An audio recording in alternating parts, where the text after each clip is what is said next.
Olá, meus queridos. Estamos mais uma vez aqui para trazer um discipulado para você, tá bom? Então, estamos aqui para podermos te ajudar a conhecer o Senhor cada dia mais.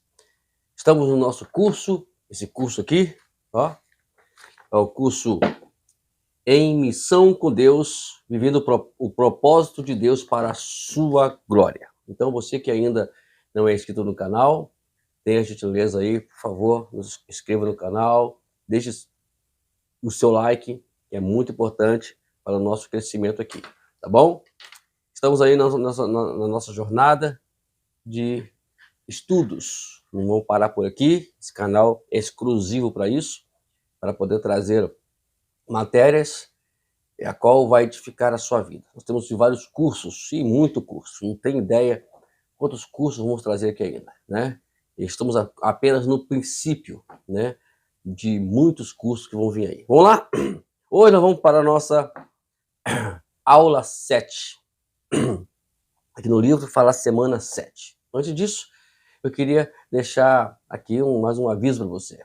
Você que quer possuir o livro, é só entrar no meu Instagram aí e com certeza deixe sua mensagem lá que a gente vai ver como vai te direcionar como comprar o livro. Se caso você queira, eu também escaneio as unidades, as aulas e envio para você em via PDF, tá bom? Tudo isso é só você entrar no meu Instagram lá e com certeza estaremos à sua disposição. Vamos lá? Aula 7, o título é Paulo na missão com Deus, o Evangelho para todos os povos. Deixa eu ler essa introdução aqui, que eu gosto muito de ler essas introduções, que elas são muito edificativas, e você presta atenção, se caso não tiver apostila, e se tiver apostila, leia juntamente comigo. Conversei com alguns missionários em um país africano pouco aberto para o Evangelho e começavam a estudar conhecendo Deus juntos. Eles queriam ouvir o que Deus estava dizendo e ver o que ele estava fazendo naquela região. Foram para o retiro de oração em um parque do governo, e pediram a Deus que falasse com eles sobre onde Deus estava agindo. Certa manhã, bem cedo, uma das mulheres solteiras estava se exercitando, correndo pela estrada próxima ao parque. Um jovem que vinha na direção contrária parou e perguntou o que ela fazia naquela parte da África. Ela lhe disse que pertencia a um grupo de cristãos e que eles estavam ali para orar. O jovem muçulmano ficou surpreso, pois achava que os cristãos não oravam muito. Enquanto ele fazia mais perguntas, ela percebeu que ele estava buscando a Deus. Levou consigo ao acampamento, onde um amigo que conhecia a língua materna desse jovem, Zarma, compartilhou sobre Cristo com ele. No mesmo instante, ele creu em Cristo e pediu que os missionários fossem à sua vila, no bosque, e falassem com a sua família. A mulher que levou esse jovem a Cristo e um casal de missionários seguiram com ele cerca de 17 quilômetros, mata adentro, perguntando se qualquer momento o seu Land Rover não seria assaltado. Disseram ao chefe da vila que a pedido do jovem, haviam vindo para falar de Jesus à família dele. O chefe perguntou por que eles deveriam ouvir sobre isso e o resto não. Ele chamou toda a vila para uma reunião. Um missionário pregava enquanto o colega interpretava. Falou sobre o primeiro africano que veio a conhecer a Cristo, o eunuco etíope. No meio da história, o evangelho soou um chamado muçulmano para a oração. Alguns se levantaram e se lavaram, fizeram suas orações e voltaram para ouvir o resto da história.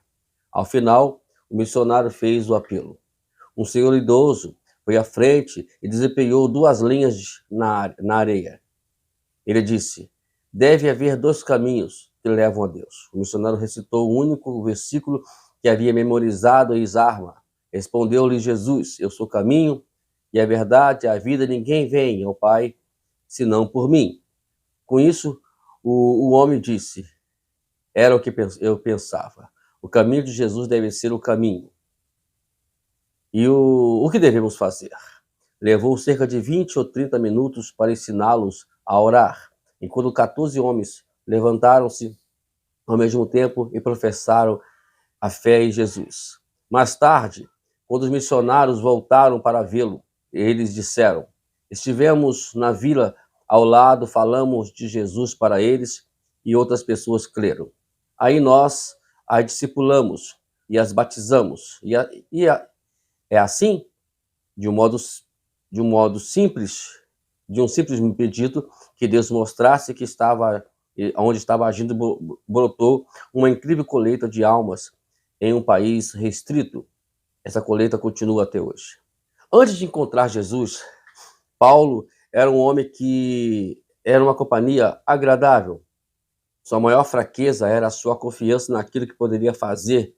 Incrivelmente zeloso, ele perseguiu a igreja de Deus.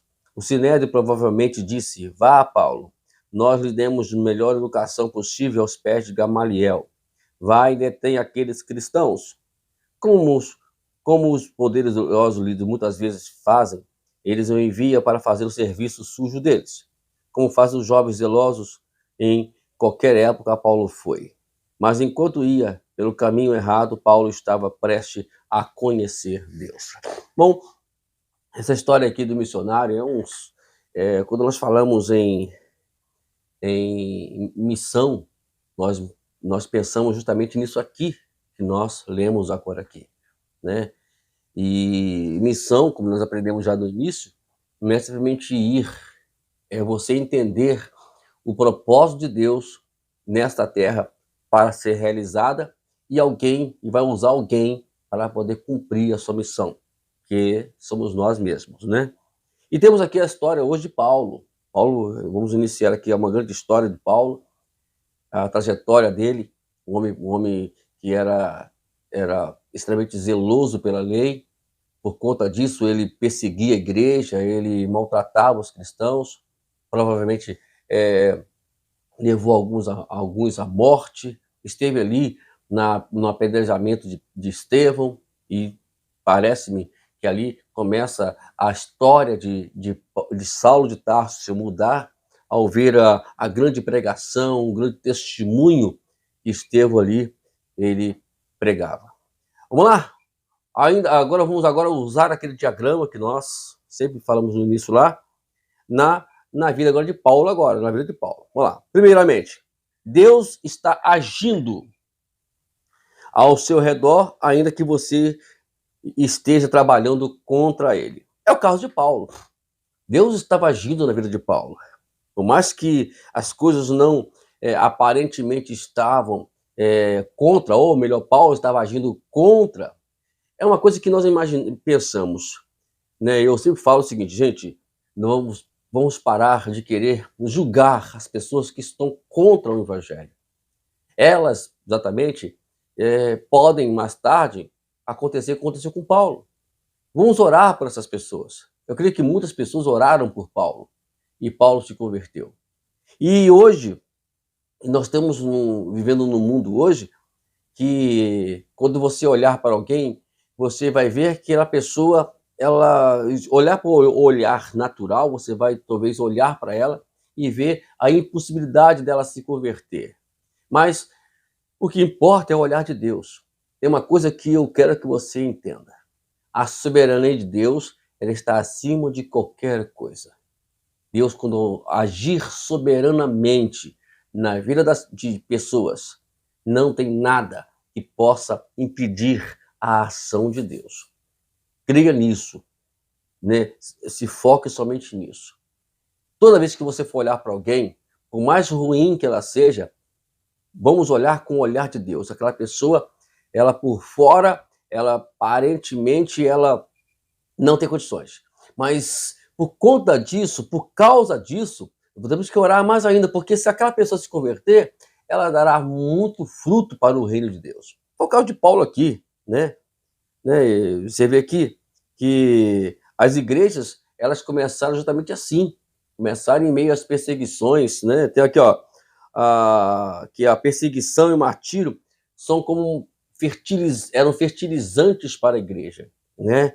A maioria dos movimentos de implantação de igrejas não ocorre sem sofrimento. Tudo começa com sofrimento. Se não houver sofrimento, amado, então Deus está agindo, mesmo que as coisas estejam ao contrário. Deixa eu falar aqui, porque eu sublinhei aqui, ó. Quando você vir alguém se opondo a Deus, escuta aqui, Jeová, lembre-se de que aquela pessoa rebelde também esteja lutando contra o trabalho de Deus no coração dele. Não corra dessa pessoa. Como Estevão, fique onde você está e testemunhe de Cristo. É simplesmente isso. Continue ali perto, né? E assim por diante. Vamos lá, número 2. Deus busca um relacionamento pessoal de amor com Deus. 3 relatos do encontro pessoal de Paulo com Deus aparecem na Escritura. Tá? No capítulo 9 de Atos, capítulo 22 de Atos e capítulo 26 de Atos. Você pode ler lá, né? Nos 2 últimos, Paulo dá seu próprio testemunho. Cada relato ele tem elementos distintos. Em Atos 9, Jesus aparece a Saulo, né, a luz, como uma grande luz, e diz: Saulo, Saulo, por que me persegue? Deus não estava apenas agindo ao redor de Saulo, mas também estava mostrando ao seu amor por meio de Jesus. Deus estava buscando um relacionamento de amor com Saulo quando Jesus esteve face a face com ele. Vamos lá voltar novamente o que nós sempre estamos falando. Se não buscarmos um relacionamento com Deus, estamos caminhando no caminho errado. Nenhuma missão, escute aqui, por favor. Estamos aqui para ensinar você. Eu quero passar para você. Nenhuma missão, ela pode ter progresso se antes disso ou venhamos ter um relacionamento com Deus. Eu fico pensando, sabe? Pessoas vão subir monte para buscar poder, vão para a consagração para poder rodopiar e buscar poder. Não é isso que a Bíblia ensina. Eu não consigo enxergar isso biblicamente, né? De Gênesis e Apocalipse, o que Deus ele quer simplesmente é se relacionar. O que vai vir depois do relacionamento é consequência dele próprio. Não, o que vai acontecer depois é fruto do relacionamento. Olha o que Jesus fez com Pedro, João e Tiago.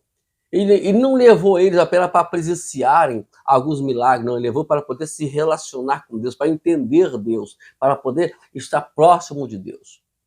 E depois disso, você vai ver que eles tiveram os seus crescimentos, os seus progressos. Então, vamos prestar atenção nisso. Vamos lá.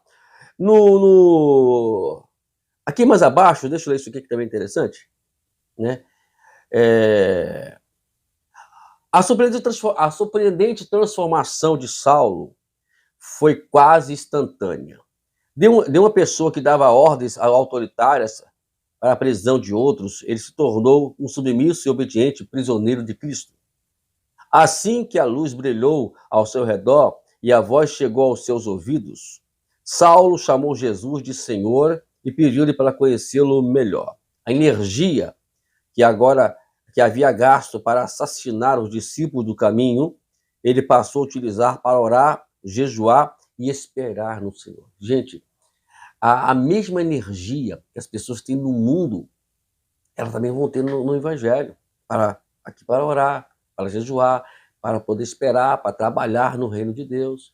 Então é por isso que a gente tem que nos focar nisso, esquecer o que falaram, o que fizeram, nada. Vamos nos focar justamente no que Deus quer fazer na vida dessas pessoas. E assim foi Saulo de Tarso. Aqui bem abaixo, quero ler também, ó.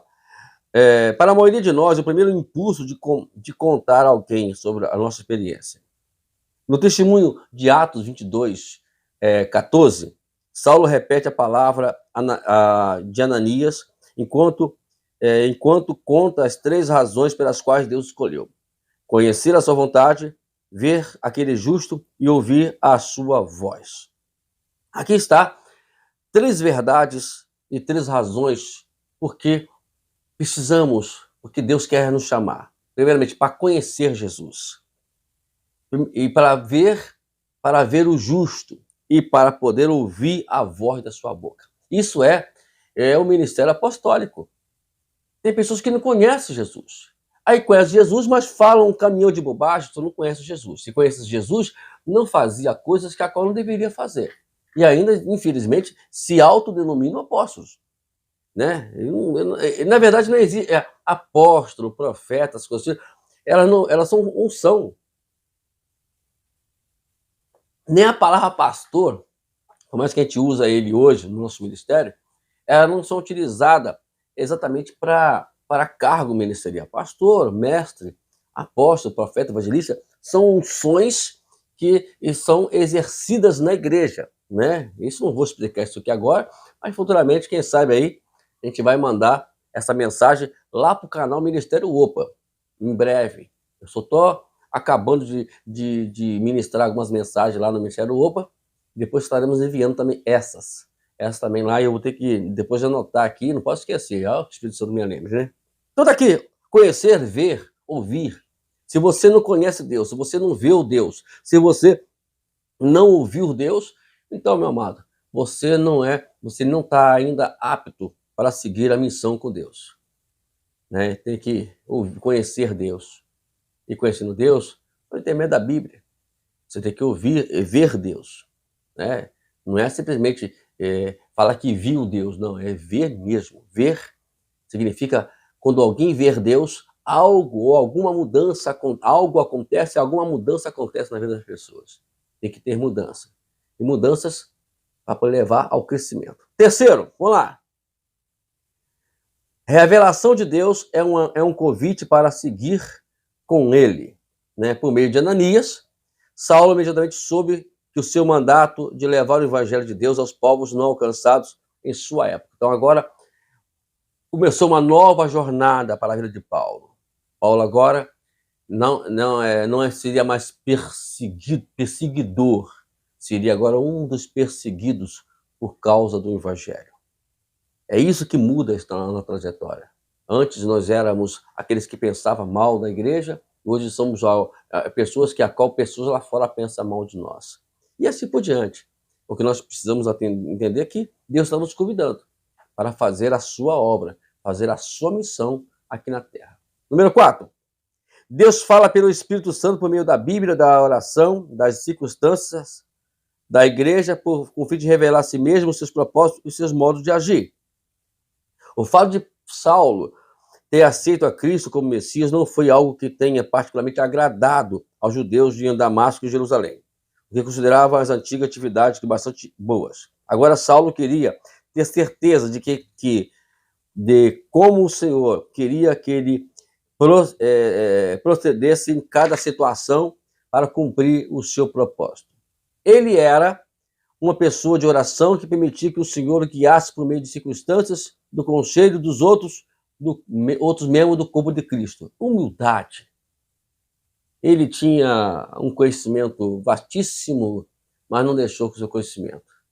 Esses dias atrás, estávamos conversando com determinadas pessoas justamente sobre isso.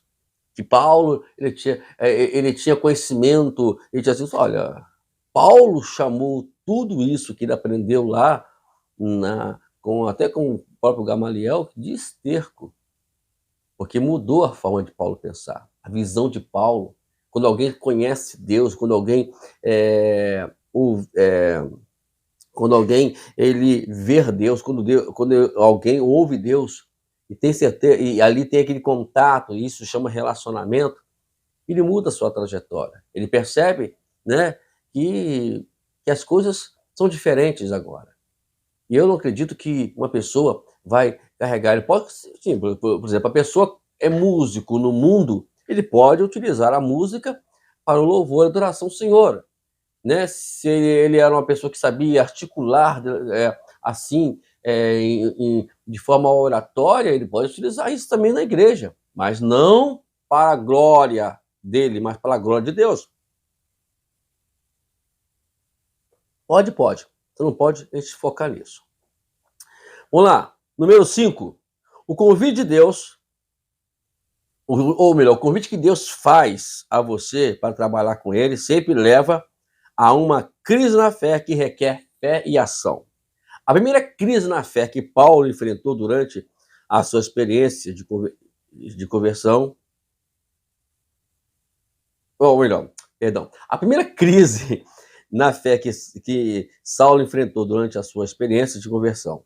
Durante os 3 anos de Damasco, que esteve cego, ele não comeu. Essa crise em relação ao que ele cria exigiu fé e ação. Tudo aquilo que ele sabia, já não sabia mais. Lembra que falei? Entretanto, ele sabia que um novo fato, que havia encontrado Jesus. E Ananias impôs as mãos sobre Saulo e seus olhos foram abertos. Em seguida, Saulo levantou-se e foi batizado. Nessa crise, Jesus conduziu Paulo por meio de uma pessoa que não conhecia. Quando Saulo obedeceu, Deus o levou exatamente para o meio da sua missão. No entanto, aqueles primeiros dias, como cristãos, não se caberia como a necessidade de Paulo, de Saulo crer em Deus. Mas ele creu, mas assim aconteceu. Ele foi lá e apenas seguiu a trajetória de Deus, o caminho de Deus. É simplesmente isso. Nós irmos fazer a missão de Deus, ou nós seguirmos a missão de Deus, não precisa você buscar, ou precisa você ficar ali procurando, buscando, não. Deus, ele te conduz de uma forma simples, né, nisso tudo aí. Eu falo isso por experiência própria, amados.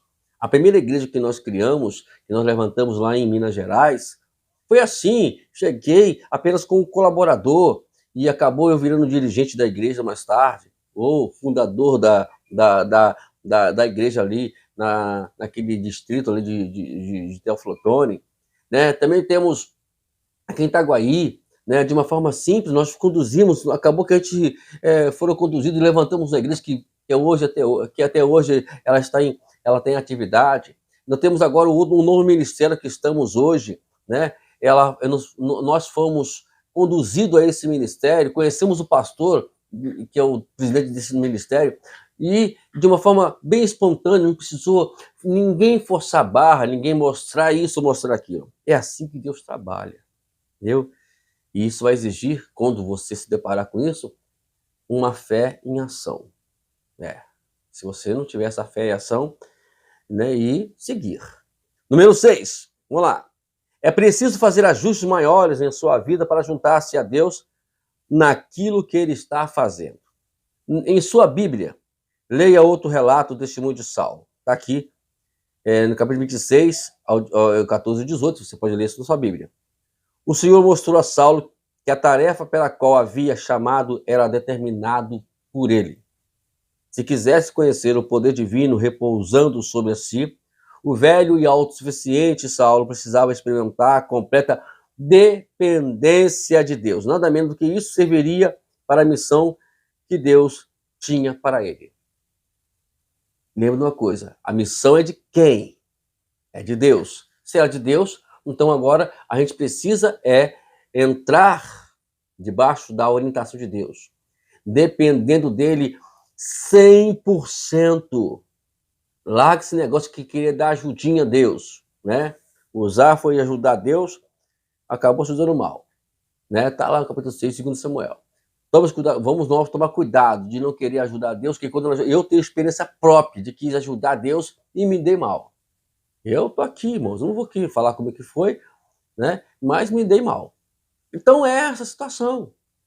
Nós temos que ter essa consciência, né? Consciência de que nós precisamos depender de Deus 100%. 100%. Número 7. Você conhece Deus por experiência à medida que ele obedece a ele e realiza a sua obra por intermédio dele. O segredo do sucesso de Paulo diante do sofrimento estava no seu íntimo relacionamento com o Cristo vivo.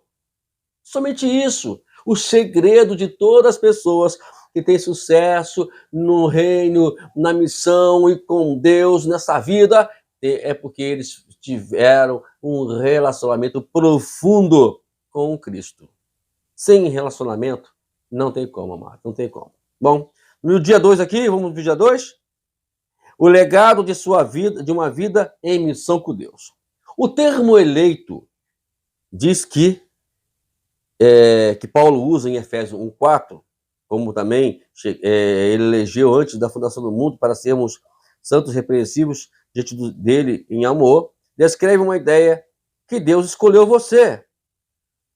Já foi mencionado na lição passada, na aula passada, que é como se Deus olhasse para uma fotografia e fizesse um círculo ao redor de você.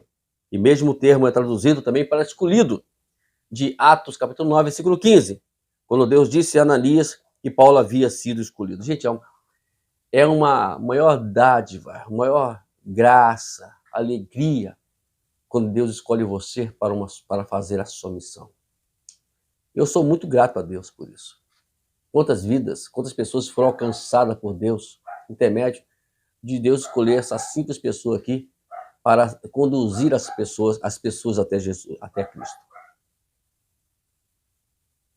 Eu louvo a Deus por isso. Por isso eu queria pedir a você que você pensasse um pouquinho sobre isso, né? Pensasse um pouquinho sobre isso. Deixa Deus agir. Se Deus escolheu você, porque Ele quer agir nesse mundo intermédio de você, mas deixa Ele agir, né? E nós fomos eleitos para isso, fomos escolhidos para isso. Vamos lá? No início da sua vida cristã, Paulo ficou profundamente impressionado com a convicção que recebeu de Deus por meio de Ananias de que ele o havia escolhido. Nada poderia ser melhor, sido mais claro, que o mandato de Deus para Paulo. Contudo, Paulo deve ser perguntado: como, assim como eu e você, como Deus administraria os detalhes? Aí sempre tem essa história. Como é que vai ser? Gente, não se importa com isso. Como é que vai ser? Como é que eu vou fazer? Né? Como é que eu vou entrar? Como é que eu vou falar? Não se importa com isso. Eu vou voltar a fazer a perguntinha de novo. A missão é de quem? A missão de quem? Então não force a barra. Deixa Deus levar você pelo vento do Espírito. Simplesmente isso. Nada mais do que isso. Não entra em briga, não entra numa questão de forçar a barra. Só isso só. Deixa Deus guiar você. Vamos lá. Deus chama você, número 2. Deus chama você para si mesmo, para seguir a missão com Ele. Ao chamar você, Ele dá o seu Espírito, que lhe concede dons espirituais que Ele deseja que você tenha para realizar a tarefa que lhe foi dada. Então, amado, para que se preocupar? Que se Deus chamou, Ele vai equipar. Agora, eu sempre tem aquela história, a gente sempre ouvimos. Deus não chama os capacitados, Deus chama os que não são capacitados, porque é Deus que vai capacitar. Só pense nisso só. Larga essa ideia de que você precisa fazer alguma focinha. Não, eu vou fazer. Não, faça o que você puder. Estude a palavra, entra para o seminário, né, se for preciso. Preciso não, tem que entrar mesmo, não tem que preciso não, tem que entrar para o seminário. Estude a palavra, faça devocionais todos os dias, estude a palavra com amor, não para poder você pregar, mas para você viver. Esse é o segredo para você buscar conhecimento de Deus. E quando você for pregar, você não vai pregar apenas a Bíblia, você vai pregar o que você aprendeu com a Bíblia. A pregação é isso, por favor. Tá bom? Vamos lá, vamos partir para o número 2, número 3. Deus inicia um pacto de promessa e obediência com você. Aí, Paulo experimentou a glória de Deus ao ver as suas promessas cumpridas. Deus estava prometendo a Paulo o seguinte: você é o meu servo, você é minha testemunha. Estou fazendo um pacto com você. Como você me segue, eu irei livrá-lo. O pacto de Deus é uma promessa que sempre exige obediência. Fez um pacto com Deus? Fez, meu amado? Então obedece a ele. Abraão fez um pacto com Deus, quebrou o pacto, depois Deus ficou 13 anos sem falar com ele, depois Deus renovou o pacto novamente com ele, e aí Abraão agora aprendeu o caminho, obedecer. Ele obedeceu, e assim foi. Paulo, a mesma coisa. Deus fez um pacto com Paulo.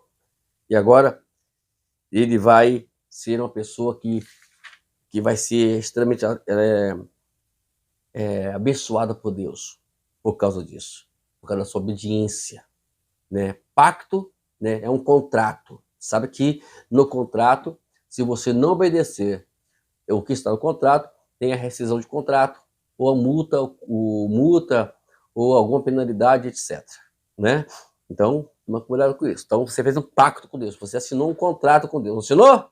Então, vamos seguir a régida aquele contrato. Outra coisa que eu aqui também sublinhei. Você não vê indício algum de que grande apóstolo foi egoísta em qualquer coisa que Deus lhe deu. Pelo contrário, ele estava pronto para gastar toda a energia para abençoar todos os povos. Está falando de Paulo, né? Paulo agora, ele agora não vai poupar nenhum pouquinho de energia. Vai usar todas as suas energias para pregar o evangelho e para anunciar o evangelho. Vamos lá, dia 3. Recompensa de uma vida de harmonia com Deus. Número 4, né? No caso, o dia 3 agora, no diagrama número 4. Deus prepara você para a missão. Deus cumpre seu pacto com você, preparando para a tarefa que lhe foi designada. Lembra do contrato? Você assinou um contrato, Deus vai cumprir o contrato dele. Agora, cabe a nós cumprirmos também o contrato também. Porque não é somente o que Deus vai cumprir, ele vai cumprir dentro do que você obedecer. Obedecer, irmão, é simples. Obedece a Deus e as coisas vão fluir abençoadamente, né? Muitas vezes, os frutos escolhidos de Deus produzem melhor na sombra. Está falando aqui de algo extraordinário, de algo poderoso, né? Não é apenas algo aparente, algo a qual Deus vai fazer na sua vida. Nós temos aqui na página 155, ó, passaram 14 anos de preparação antes de Paulo tornar-se proeminente no ministério. E muitas experiências após isso prepararam-no para o resto da sua vida. Quanto maior o trabalho, maior é o preparo. Então, se você quer ser um grande pregador, tem que trabalhar, tem que se preparar muito. Eu fico vendo, sabe, as pessoas não se preparam para nada. Não se preparam, porque o preparo não é somente teologicamente, emocionalmente, fisicamente. Tudo isso tem que ser bem preparado, porque o trabalho é longo, é árduo, e você precisa de preparo para isso. E às vezes eu vejo pessoas que acham que achou aleatoriamente um versículo na Bíblia e começa a pregar sem ter noção do que aquele versículo, o efeito que ele pode ter aquela passagem bíblica para a sua vida. Ele só quer, aí pega pregando para outros. Não, eu repito, toda a mensagem, todo estudo, seja ele em seminário, escola bíblica, seja ela devocional, tem que ser estudo para meu crescimento espiritual.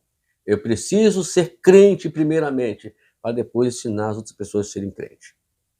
Tem mais aqui, o cristão moderno muitas vezes se esquece de que o sofrimento acompanha o serviço. Se você não quer sofrer, meu irmão, você está no ministério errado. À medida que Paulo obedecia a Deus, o caráter de Cristo era formado nele por meio dos sofrimentos que enfrentava. Quando você acha que a vida está muito difícil, Deus está simplesmente preparando você para uma tarefa maior, para fazer algo que você não esperava, mas para a qual Ele o chamou. Na verdade, muitas coisas a gente não espera. Deus apenas vai trabalhando, né? Eu, quando paro um pouquinho para poder olhar um pouquinho para trás, da onde eu caminhei, eu fico pensando, mas eu fiz isso tudo? Nem sabia. Deus irá melhor usá-lo se você se aplicar para cumprir, escute, o propósito que ele tem para você. Faça uma pausa e peça ao Senhor para purificá-lo, santificá-lo, para que você seja útil para o Mestre, preparando para todas as obras boas para a qual ele lhe chamar. faça aí uma pausa. Se for preciso, pare tudo e comece a buscar, ou melhor, comece a se purificar, se santificar para isso.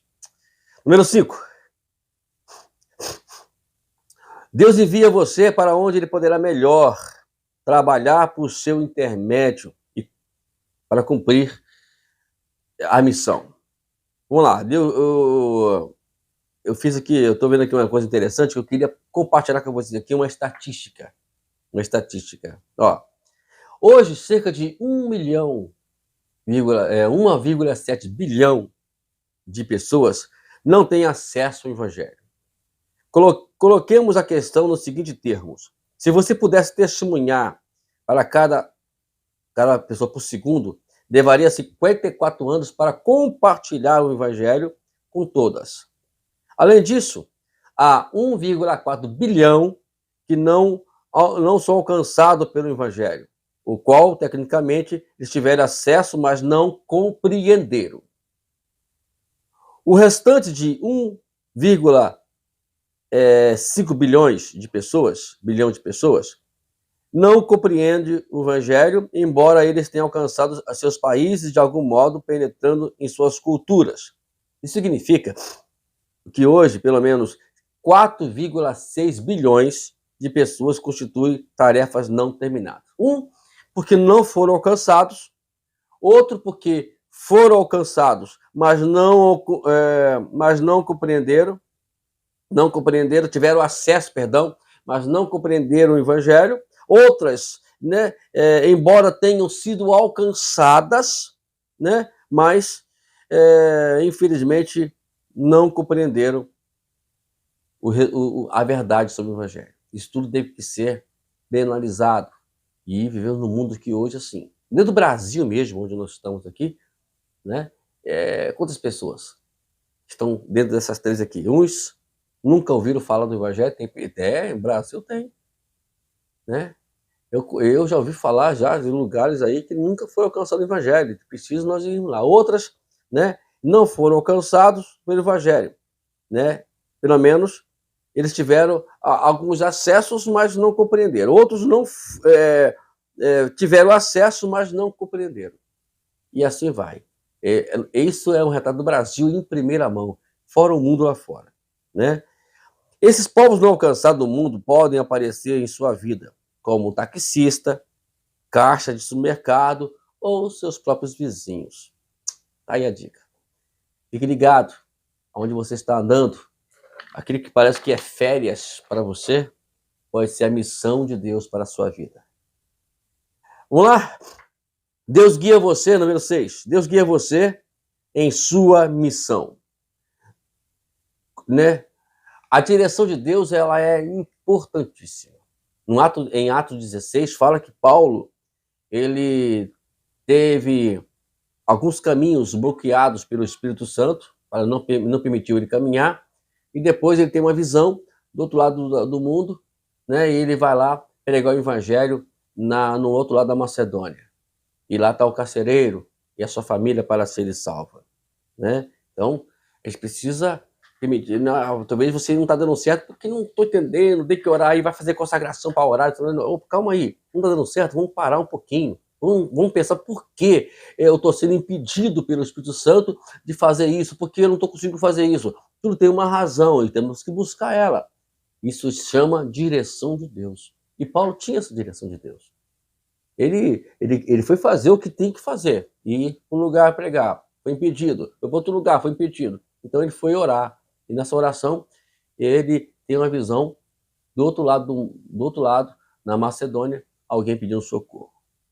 O caminho que está diante de você se abrirá à medida que responder para fazer a obra de Deus de maneira que ele determina, não que nós determinamos. Outra coisa que eu quero ler aqui também. Deus falou sobrenaturalmente com Paulo por meio de visões e de um arrebatamento. Deus também falou diretamente com ele por meio de um anjo. Deus falou por meio de Ananias, como representante da igreja. Usou Barnabé e os apóstolos para convencê-lo a sair de Jerusalém.